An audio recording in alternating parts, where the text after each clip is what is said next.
जय महाकाल दोस्तों। आप सभी का पवार मैथ्स क्लासेस के यूट्यूब चैनल पर स्वागत है।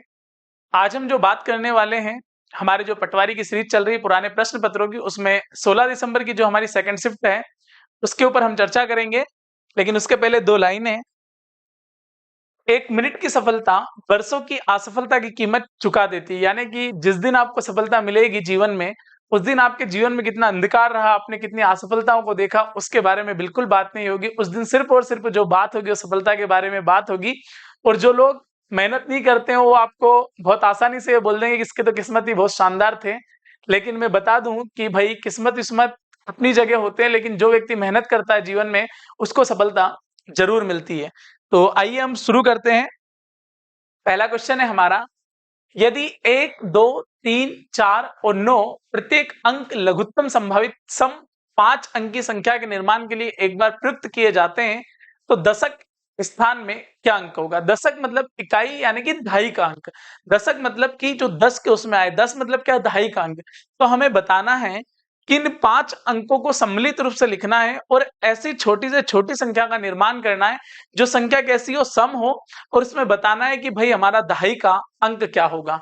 तो अब आप आराम से देखिए कि हमारे पास जो अंक है भाई वो कितने हैं, 1, 2, 3, 4 और 9। अब हमें क्या बनाना है, छोटा से छोटा अंक बनाना है, और वो भी कैसा, छोटी से छोटी संख्या बनानी है। और उसमें जो पीछे का अंक होना चाहिए कैसा होना चाहिए, सम होना चाहिए। पीछे का अंक सम रहेगा तभी तो संख्या सम संख्या बनेगी भाई। तो क्यों ना हम इसको छोटे से छोटे में क्या लिख सकते हैं कि भाई 1, 2, 3, 4, 9। अगर ऐसे ही लिखो तो ये संख्या सबसे छोटी है। लेकिन भैया अगर हम 4, 9 लिखते हैं तो भैया 9 तो कैसा है, विषम है, तो संख्या तो विषम बन जाएगी। तो अब यहाँ 9 तो लिख नहीं सकते, तो क्या हम ऐसा कर सकते हैं क्या कि 9 और 4? बिल्कुल कर सकते हैं, इससे छोटी कोई संख्या बन नहीं सकती। और तो हमारा आंसर अगर पूछे कि सबसे छोटी संख्या कौन सी है 5 अंकों की, तो आप बहुत आसानी से बोल सकते हैं कि 12,394 सबसे छोटी। पर उसने क्या पूछा, 5 अंक की संख्या के निर्माण के लिए एक बार प्रयुक्त किए जाते हैं तो दशक स्थान में क्या होगा। दशक मतलब दहाई के स्थान में क्या होगा। तो भैया आप देखो, ये इकाई और ये दहाई, मतलब दहाई के स्थान में क्या होगा, 9 होगा। यानी कि ऑप्शन नंबर ए एकदम क्या हो जाएगा दोस्तों, सही हो जाएगा। क्लियर है एकदम, यहां तक आपको समझ में आया होगा। चलो अगले क्वेश्चन की तरफ चर्चा करते हैं, अगले क्वेश्चन की तरफ बढ़ते हैं। अगला क्वेश्चन हमसे क्या बोलना चाह रहा है। अगला क्वेश्चन है, पुनरावृत्त दशमलव 0.279 पॉइंट डैश डैश के समान परिमेय संख्या क्या होगी। मतलब वो बोलना चाह रहा है कि 0.279 यानी कि आपको एक बात पता चल रही है कि 279 का क्या हो रहा है, रिपीट हो रहा है। क्या हो रहा है, रिपीटेशन हो रहा है। आप उसको क्या ऐसा लिख सकते हैं कि 0.279 के ऊपर क्या लग जाएगा, बार लग जाएगा। अरे जब 279 के ऊपर अगर बार लगे और अगर आपको बार को सोल्व करना है तो आप क्या बोल देंगे, इसको आप फ्री कर देंगे 279, और पॉइंट के बाद जितने अंकों पे बार होता है उतने नो कहाँ आ जाते हैं, नीचे आ जाते हैं। तो अपने उतने नो लिख दिए आराम से। अब देखो 279 बटे 999 है क्या, बिल्कुल नहीं। तो और थोड़ा सोल्व कर लो भाई, 3 से कितनी बार कट गया, 9 बार कट गया। और 3 से कितनी बार कट गया भैया, 9 से ही काट लो यार, 9 से ज्यादा ठीक रहेगा। 9 से कितनी बार कट गया, 3 बार। 9 से कितनी बार कट गया, 1 बार। और 9 से कितनी बार कट गया, 1 1 1। यानी कि 31 बटे 111। यानी कि ऑप्शन नंबर बी आपका क्या हो जाएगा दोस्तों, एकदम सही हो जाएगा। क्लियर है, मैं आशा करता हूं कि आपको समझ में आ रहा होगा बिल्कुल आसानी से, क्योंकि क्वेश्चन नॉर्मली बहुत ज्यादा कठिन तो है नहीं। चलो अगला क्वेश्चन देखते हैं। अगला क्वेश्चन है, समकोण त्रिकोण एबीसी में ए पर समकोण है। बहुत बढ़िया भैया, एक समकोण त्रिभुज त्रिकोण अगर हम बनाते हैं ऐसा, और कोण एबीसी में ए समकोण पर है, मतलब ए वाला कैसा है, समकोण, यानी ये 90 डिग्री का हो गया। यानी ये क्या हो जाएगा, बी हो जाएगा, और इसको क्या मान लो, सी मान लो।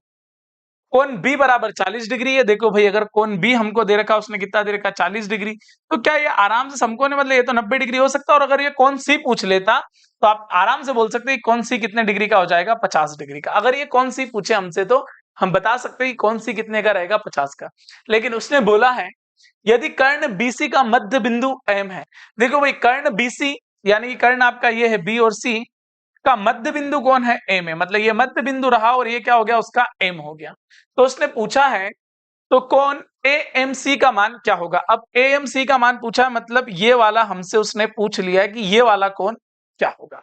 तो आप आराम से क्या भाई ये वाला कौन निकाल सकते हो क्या, बिल्कुल निकाल सकते हो।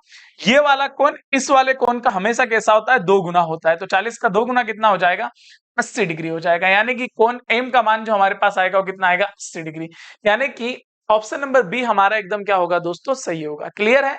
मैं आशा करता हूं कि आपको यहां तक समझ में आया होगा। चलो और आगे बढ़ते हैं, अगले क्वेश्चन की तरफ रुख करते हैं। अगला क्वेश्चन हमारा क्या बोल रहा है?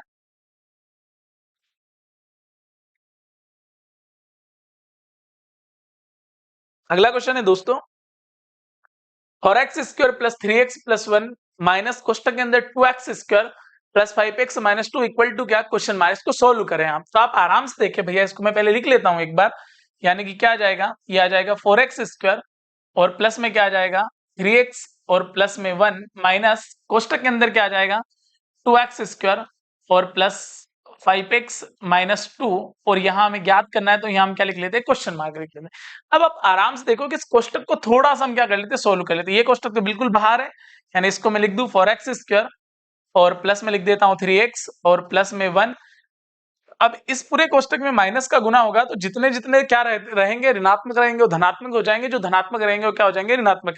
यानी पॉजिटिव नेगेटिव में कन्वर्ट हो जाएंगे और नेगेटिव पॉजिटिव में कन्वर्ट हो जाएंगे। तो ये क्या हो जाएगा, ये हो जाएगा माइनस 2x स्क्वायर और माइनस के 5x और माइनस माइनस प्लस, यानी प्लस के 2 और बराबर में क्या आएगा, क्वेश्चन मार्क। अब आप आराम से देखो कि 4x स्क्वायर में से 2x स्क्वायर जाएगा तो बचेगा क्या, 2x स्क्वायर प्लस के 3x और माइनस के 5x, माइनस के बड़े हैं तो माइनस के क्या बच जाएंगे 2x।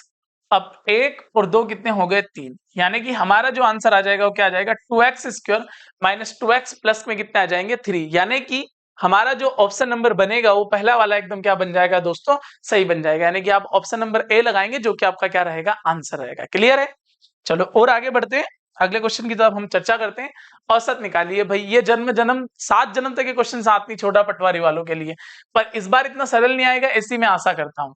भाई ये कितना हो जाएगा, 8 और 9 17, 17 और 4 21, 21 और 2 कितने हो गए 23, 23 और 7 कितने हो गए 30, 30 का जीरो आ गया। कैरी आउट कितने किए भाई 3, 1 2 3, 3 और 4 7, 7 3 10, 10 और 3 कितने हो गए 13, यानी 130, और है कितने ये 5, यानी क्या हो जाएगा 5 2 10 और बचा कितना 3, यानी 5 6 30, यानी कि आपका जो औसत निकलेगा वो क्या निकल जाएगा 26, यानी कि ऑप्शन नंबर ए आपका एकदम क्या रहेगा, सही रहेगा। अच्छा, इस क्वेश्चन को देख के मेरे मन में एक भाव आ रहा है कि क्वेश्चन भले ही कितना भी छोटा हो लेकिन नंबर तो उसका एक ही रहता है ना, बड़ा क्वेश्चन रहे या छोटा क्वेश्चन है, नंबर तो सबके लिए एक ही मिलता है।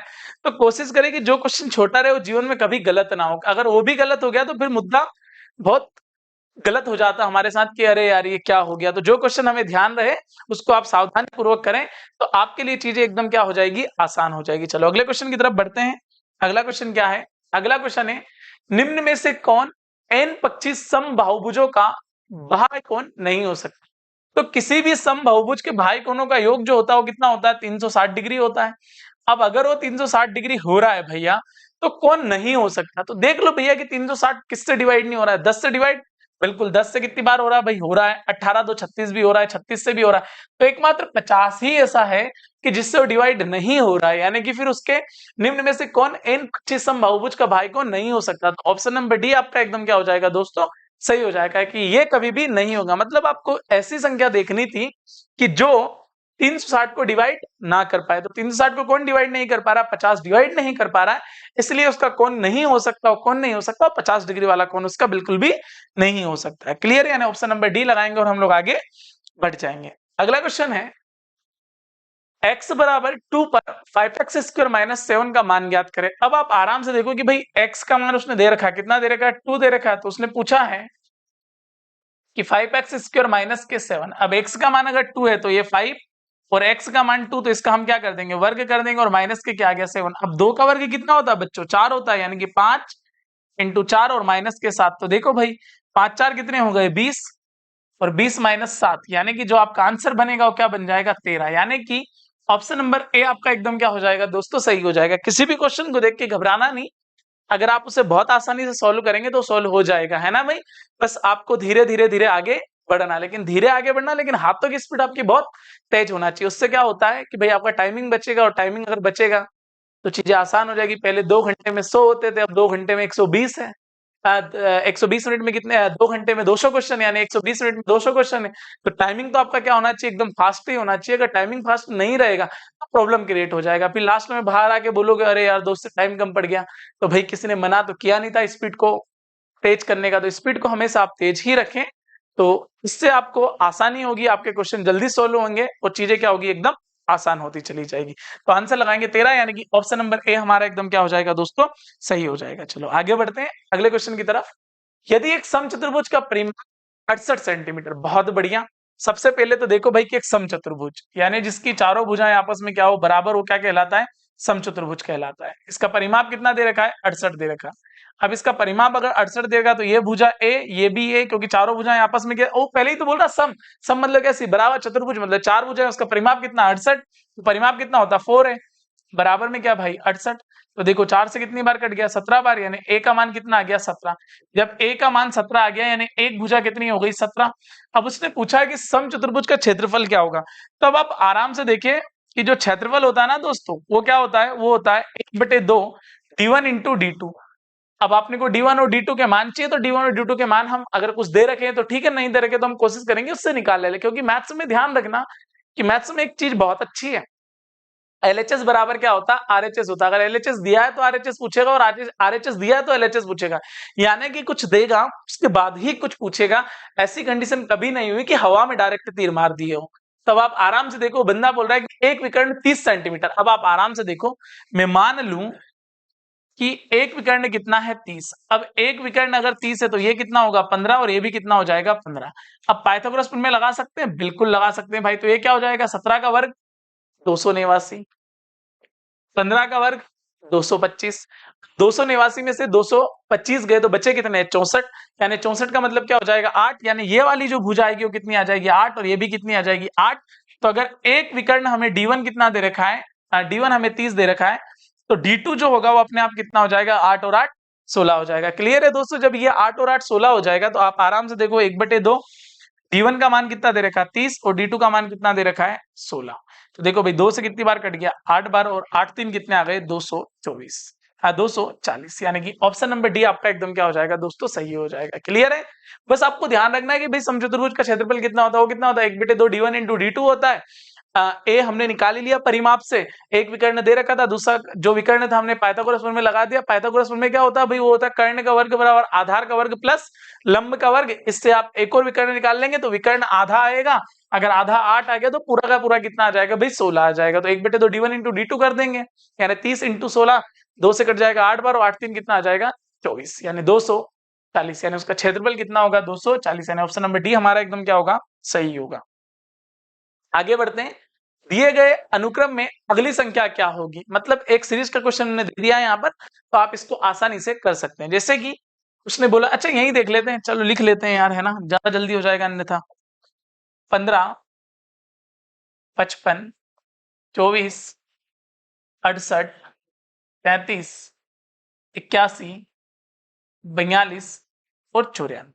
अब देखो भाई, मेरे को तो एक बात समझ में आ रही है इधर, 15 और 9 24, 24 और 9 33, 33 और 9 42, तो 42 और 9 कितने हो जाएंगे भाई 51, बिल्कुल हो जाएंगे, यानी कि ऑप्शन नंबर बी आपका एकदम क्या हो जाएगा, सही हो जाएगा। इनको ना भी निकालोगे तो चलेगा, क्योंकि हमें पता है एक एक छोड़कर आ रहा है, तो उसका आंसर कितना +1 +9 हो रहा है, तो हमारा आंसर जो बनेगा 42 में 9 जुड़ेगा तो क्या आ जाएगा 51, यानी कि ऑप्शन नंबर बी हमारा एकदम क्या होगा दोस्तों, सही होगा।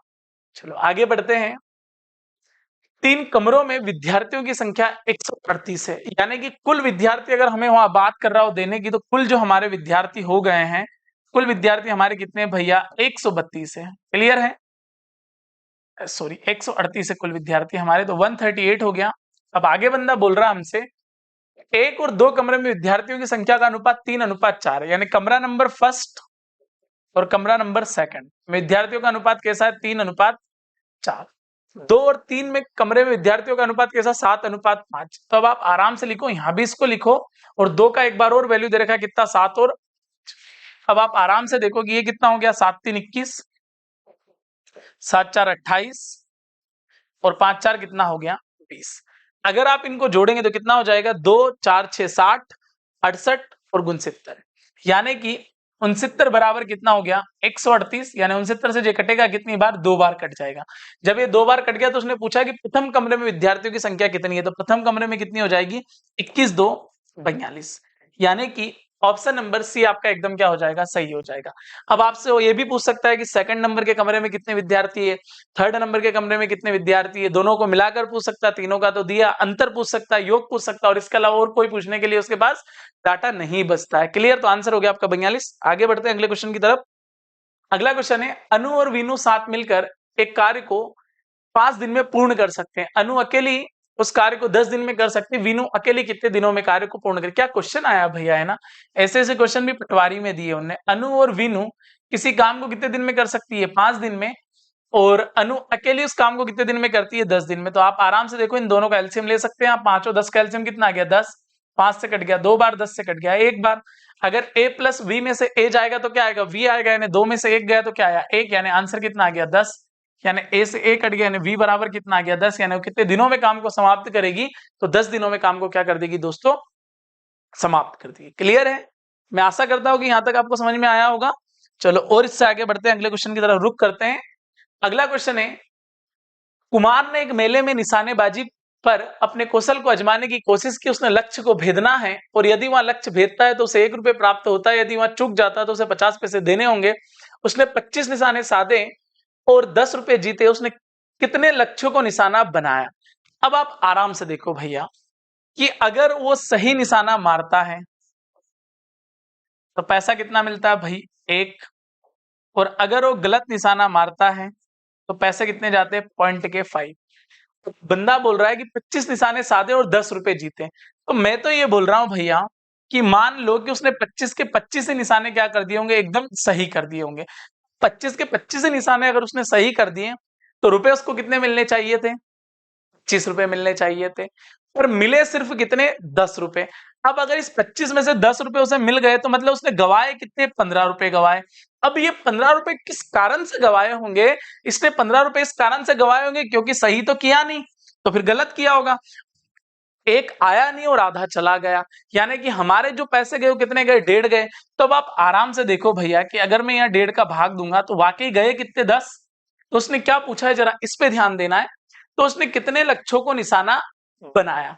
तो अब आप आराम से देखो भाई, निशाना तो उसने जो बनाया होगा ना, कितने लक्ष्यों को बनाया होगा, 15 लक्ष्यों को बनाया होगा। क्योंकि टोटल कितने, 25। 10 रुपए हमने प्राप्त कर ही लिए, मतलब 10 तो हमारे सही हुए होंगे, यानी गलत कितने हो गए, 15। यानी कि ऑप्शन नंबर बी हमारा एकदम क्या हो जाएगा दोस्तों, सही हो जाएगा। क्वेश्चन को देख के घबराना नहीं है भाई, काम से डरना नहीं, और काम को करना नहीं। लेकिन फिर भी अपने को सवाल तो करना ही पड़ेगा, क्योंकि काम करना नहीं चाहते हो तो सवाल कर लो, है ना? सरकारी नौकरी में काम तो रहता है, पर फायदे बहुत है। आसान काम है, थोड़ी शांति रहती है, हर एक तारीख को टेंशन नहीं रहता है, पेमेंट आएगा, है ना भाई? चलो अगला क्वेश्चन देखो। ए की कार्य क्षमता बी से 2 गुनी है। बहुत बढ़िया, पहले ही लाइन बोल दी कि भाई ए की कार्य क्षमता बी से कैसी है, 2 गुनी है। अब बी से 2 गुनी है तो ये कितना हो गया, 1, और ये कितना हो गया, 2। यानी यहां हम जो बात कर रहे हैं, काय की बात कर रहे हैं, क्षमता की। अब क्षमता का उल्टा क्या होगा, एकदम समय होगा। अरे होगा नहीं होगा भाई, क्षमता का उल्टा एकदम समय होता है। कैसे? कि कोई व्यक्ति अगर बहुत तेजी से काम करता है तो समय क्या लगता है, बहुत कम लगता है। और कोई व्यक्ति बहुत आलसी और आराम आराम से काम कर रहा है तो समय क्या लगेगा, ज्यादा लगेगा। यानी जिसकी क्षमता ज्यादा, उसको समय क्या लगेगा, कम लगेगा। और जिसकी क्षमता कम, उसको समय क्या लगेगा, ज्यादा। यानी कि क्षमता 2 अनुपात 1 है तो समय कैसा हो जाएगा, 1 अनुपात 2 हो जाएगा। अब आगे बंदा बोल रहा है एक कार्य को 20 से 9 दिन कम में पूर्ण कर लेता है। यानी कि दोनों के समय का जो अंतर है वो कितने का है, 9 का है। यानी अंतर बराबर कितना आ जाएगा, 9। अब अगर 9 दिन कम में कर लेता तो 1 और 2 में अंतर कितने का, 1 का। यानी 1 बराबर क्या, 9। और उसने पूछा ए अकेला कितने दिन में करेगा, तो ए की वैल्यू भी 1 है और 1 बराबर क्या है, 9। ए उस काम को कितने दिनों में करेगा, 9 दिनों में कर लेगा। यानी कि ऑप्शन नंबर सी आपका एकदम क्या हो जाएगा दोस्तों, सही हो जाएगा। मैं आशा करता हूं यहां तक समझ में आ रहा होगा। चलो और अगले क्वेश्चन की तरफ बढ़ते हैं। अगला क्वेश्चन हमसे क्या बोलना चाह रहा है, 15 वर्ष पूर्व पिता की आयु उनके पुत्र की आयु से 2 गुनी थी। 5 वर्ष पश्चात पिता की आयु उनके पुत्र की आयु की 1.5 गुना होगी। उनकी वर्तमान आयु का संबंधित अनुपात क्या होगा? तो देखो भाई, सबसे पहले समझो 15 वर्ष पूर्व। तो आप सबसे पहले जाओ भाई, कि 15 वर्ष पूर्व। अब क्या बोल रहे हैं, 15 वर्ष पूर्व पिता की आयु पुत्र की आयु से 2 गुनी थी। देखो भाई, पिता की आयु पुत्र की आयु की कैसी थी, 2 गुनी, यानी 1 अनुपात 2।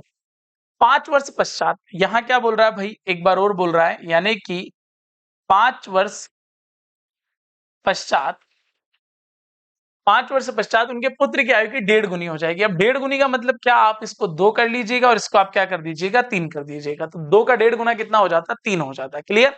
अब आप आराम से देखो, 3 एकम 3, 2 और 2 4, 3 और 2 में अंतर 1 का, यहाँ भी अंतर 1 का। इधर जितना भी दिखता है सबका सब जुड़ता है, तो 15 और 5 कितने हो गए, 20। यानी यहाँ भी देखो 1/1, तो अगर 20 में हम 1/1 करेंगे तो 1 की वैल्यू कितनी आ जाएगी, सीधा 20 ही आ जाएगी। अब उसने क्या पूछा है, तो उनकी वर्तमान आयु का संबंधित अनुपात होगा। तो देखो 15 वर्ष पूर्व अगर 2 में गुना करेंगे तो कितना आ जाएगा, 40, और 1 में गुना करेंगे तो क्या, 20। अब ये 15 वर्ष पूर्व कितने के थे भैया, 40 के थे, तो वर्तमान में कितने आ जाएंगे, इन दोनों में हम क्या करेंगे, 15-15 जोड़ देंगे, तो ये कितने हो जाएंगे, 55, और ये कितने हो जाएंगे, 35। यानी 5 से कट गया 11 बार, और 5 से कितनी बार कट गया, 7 बार, यानी 11:7। यानी कि ऑप्शन नंबर बी आपका एकदम क्या हो जाएगा दोस्तों, सही हो जाएगा। बी अनुपात हमने कैसा निकाला था, 15 वर्ष पूर्व का, तो 15 वर्ष पूर्व एक 40 का था और एक 20 का था। 15 वर्ष पूर्व, तो वर्तमान में आने के लिए क्या करना पड़ेगा, हमें जोड़ना पड़ेगा। क्लियर, यानी आंसर आ गया हमारा 11:7। अगले क्वेश्चन की तरफ रुक करते हैं। अगला क्वेश्चन क्या बोल रहा है, अगला क्वेश्चन है, यदि 4x की पावर 6 माइनस 2x की पावर 5 प्लस 6x की पावर 4 माइनस 3x की power 3 minus 4x square plus 7 को हम डिवाइड करते हैं x प्लस 1 से, तो शेषफल क्या आएगा। तो मैं तो बहुत बढ़िया बात बोलता हूं इसके बारे में कि भैया x प्लस 1 बराबर क्या बोलो, 0 बोलो। तो x बराबर क्या आ जाएगा, x बराबर आ जाएगा माइनस के। क्लियर। अब जहां जहां x है वहां वहां क्या रख देंगे, माइनस के रख देंगे, माइनस का 1 रख देंगे। तो सबसे पहले क्या है, 4x की पावर 6, तो पावर कैसी है, सम है। सम पावर में अगर नेगेटिव पावर भी करेंगे पॉजिटिव भी करेंगे तो आंसर क्या आना, पॉजिटिव आना। तो यहां तो हम क्या लिख सकते हैं, 4। पावर कितनी है, 5, यानी विषम, यानी माइनस आना, और ये वाला माइनस और ये वाला माइनस कितना हो गया, प्लस हो गया। अब देखो पावर कैसी है, सम, यानी डायरेक्ट क्या लिख दो, 6। अब पावर कैसी है भैया, इसकी पावर जो है विषम है, तो डायरेक्ट क्या लिख दो, माइनस माइनस प्लस, यानी क्या लिख दोगे, 3। और ये पावर सम है, यानी कि जो आंसर आना प्लस में आना, पर माइनस के लगे तो माइनस के क्या, 4, और प्लस में क्या आ जाएगा, 7। अब आप आराम से देखो, ये कट गया, 2 और 6 8, 8 3 11, 11 और 7 कितने हो गए भैया, 18। यानी कि ऑप्शन नंबर ए हमारा एकदम क्या हो जाएगा दोस्तों, सही हो जाएगा। क्लियर है। चलो और आगे बढ़ते हैं अगले क्वेश्चन की तरफ। अगला क्वेश्चन है, 36 किलोग्राम वजन के एक थैले में समान वजन की 8 गेंदें हैं। यदि थैले में से 3 गेंदें निकाल ली जाती तो शेष गेंदों का वजन कितना होगा। देखो भैया हमारे पास वो क्लियर बोल रहा है कि जो भैया हमारे पास 8 गेंद है उनका वजन कितना है, 36 किलोग्राम है। अब वो यूं बोल रहा है कि उसमें से उसने कितनी गेंदें निकाल ली है, उसमें से 3 गेंदें निकाल ली है। अब भैया 8 गेंदों में से 3 गेंदें निकाल ली तो बच्ची कितनी गेंदें होगी, 5। तो जब 8 गेंद का वजन इतना है तो 5 का कितना होगा। तो भाई आप आराम से बोल सकते हो 36 5 कितना होता है, 180, और इधर कितना भाई 8। तो आप आराम से इसको काट दो भाई, किससे, 4 से काट दो, 4 से कट गया 2 बार, 4 4 16, और बचे कितने, 2 4 5 20, और 45 का आधा कितना होता, 45 का आधा होता 22.5 किलोग्राम। यानी कि जो शेष गेंद है उनका वजन कितना होगा, 22.5 किलोग्राम होगा। यानी कि ऑप्शन नंबर सी हमारा एकदम क्या हो जाएगा, सही हो जाएगा। क्लियर है दोस्तों।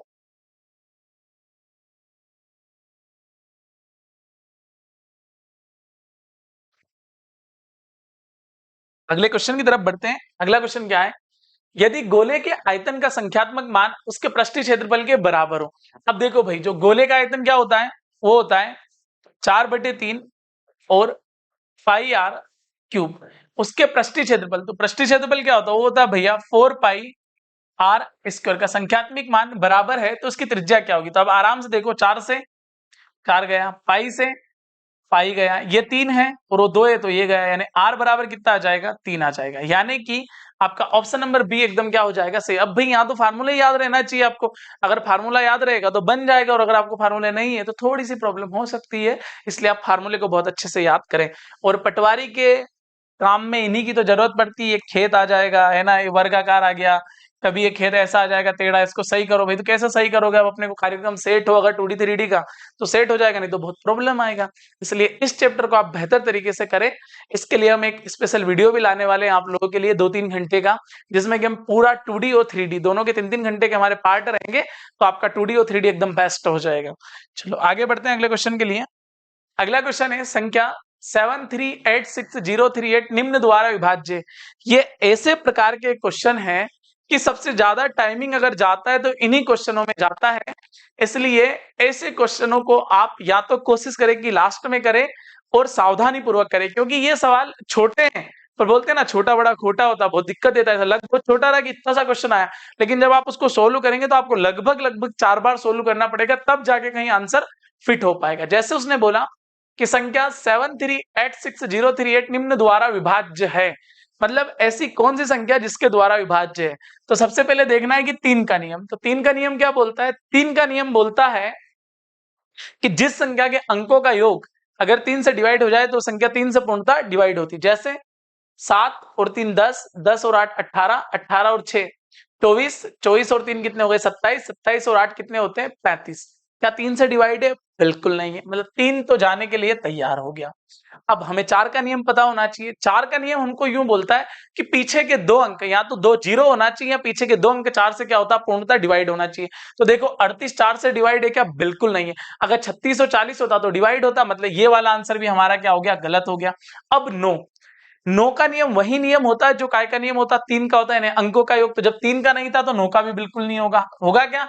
नहीं होगा। तो बचा कौन? 11, यानी कि हमारा 11 आंसर एकदम क्या हो जाएगा दोस्तों? सही हो जाएगा। अगर आपके पास समय हो तो आप डिवाइड करके भी देख लीजिएगा, तो आपका आंसर आ जाएगा। चलो अगले क्वेश्चन की तरफ बढ़ते हैं। अगला क्वेश्चन है, एक पालतू पशुओं की दुकान में 100 पालतू पशु है, जिनमें से 50 संकर नस्ल प्रजाति के हैं। यादृच्छिक चयन करने पर इसकी क्या प्रायिकता है कि संकर नस्ल पशु का चयन हो? तो देखो भाई, है कितना? 100, और वहां से लेना कितना है? 50, और एक को अगर लेना है तो सीधा आंसर क्या बोल दोगे? 1/2, यानी बहुत मेहनत करने की आवश्यकता है नहीं, यानी आंसर आपका क्या बन जाएगा? 1/2। ना आने की प्रायिकता भी कितनी होती है? 1/2 होती है, क्योंकि प्रायिकता का मान हमेशा 0 और 1 के बीच होता है। तो अगर होने की 1/2 है तो ना होने की क्या रहेगी? 1/2 रहेगी। इसमें आपको गेंद वाले क्वेश्चन सबसे ज्यादा आते हैं परीक्षा में, तो गेंद वाले क्वेश्चन आप बेहतर तरीके से कर लें तो आपके लिए बेहतर होगा। चलो लास्ट क्वेश्चन देखते हैं। लास्ट क्वेश्चन है, एक पुरुष स्थिर पानी में 5 किलोमीटर प्रति घंटे से नाव चला सकता है। यदि जलधारा की गति 1 किलोमीटर प्रति घंटे हो तो किसी स्थान तक नाव चलाने और वापस आने में 1 घंटा लगता है, तो स्थान कितनी दूर है? तो भाई दूरी तो पता नहीं है, तो मान लो डी। पर अगर धारा के साथ जाएगा तो चाल क्या हो जाएगा? प्लस, यानी 5 और 1 6। और अगर धारा के विपरीत जाएगा तो चाल क्या हो जाएगी? माइनस, यानी 5 में से 1 गया तो 4। और जो समय लगता है वो कितना लगता है? 1 घंटे लगता है। तो अब आराम से देखो एलसीएम कितना आ गया भाई? 6 और 4 का 12। 6 से कितनी बार कट गया? 2 बार। और 4 से कितनी बार कट गया भाई? 3 बार कट गया। यानी कि 3 और 2 कितने हो गए? 5, यानी 5 बराबर कितना आ गया? 12। और 5 से अगर हम काटेंगे तो 5 2 10, भाग नहीं जा रहा है जिसकी 0, और 5 4 20, यानी 2.4 किलोमीटर। यानी कि ऑप्शन नंबर ए हमारा एकदम क्या हो जाएगा दोस्तों? सही हो जाएगा। क्लियर है? तो हमारा सेशन यही समाप्त होता है और हमारी मुलाकात होगी आपसे अगले वीडियो में। तब तक के लिए जय हिंद, जय भारत।